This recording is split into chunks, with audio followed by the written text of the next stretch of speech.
Сәлем достар, бүгінгі видеомызда біз Facebook'тың Pixel деген кодымен танысатын боламыз. Facebook'тың ретаргетинг қызметін пайдалану үшін Facebook'та арнайы Pixel деген код бар. Ол код белгілі бір жерде сақталған, жарнама кабинетінің Pixel деген бөлімінде сақталған. Сіз ол кодты алып не істейсіз? Ол кодты алып, сіз өзіңіздің арнайы веб-сайтыңызға немесе блогыңызға программистер біледі, қай жерге қою керек екені, сол жарнама кабинетте жазылған. Сол жерге қою арқылы сіз өзіңіздің сайтыңызға Facebook'тан келетін трафикті қадағалай аласыз. Яғни оларға бақылау орната аласыз. Ол дегеніміз, айталық, сіз Facebook'тың жарнама кабинеті арқылы таргетті жарнаманы веб-сайтқа кіруге бердіңіз делік.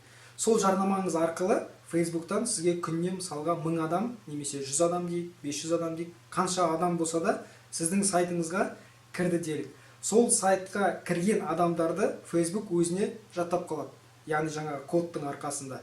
Сол код арқылы сіз өзіңізге кірген адамдарды сақтау арқылы бөлек аудитория жасай аласыз.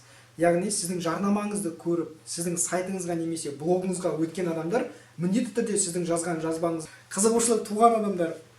Яғни сол адамдарды сіз бөлек аудитория жасап, сол адамдармен алдағы уақытта сол адамдармен әрі қарай ісіңізді жалғастыруыңызға болады. Яғни ол адамдар сіздің сайтыңызға кіргендегі мақсаты бір нәрсесі ұнады, немесе сіздің постыңыз ұнады, немесе сіздің тауарыңыз, немесе қызметіңіз, әйтеуір бір нәрсесі ұнады.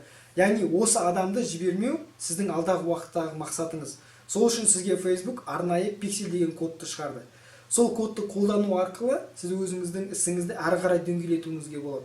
Егер Facebook'тың осы бір коды жайлы толығырақ білгіңіз келетін болса, міндетті түрде хабарласыңыз, пікір қалдырыңыз, міндетті түрде сіздің сұрақтарыңызға, пікірлеріңізге жауап қалдыратын боламын. Сіздің жауап пікірлеріңіз ескерусіз қалмайды.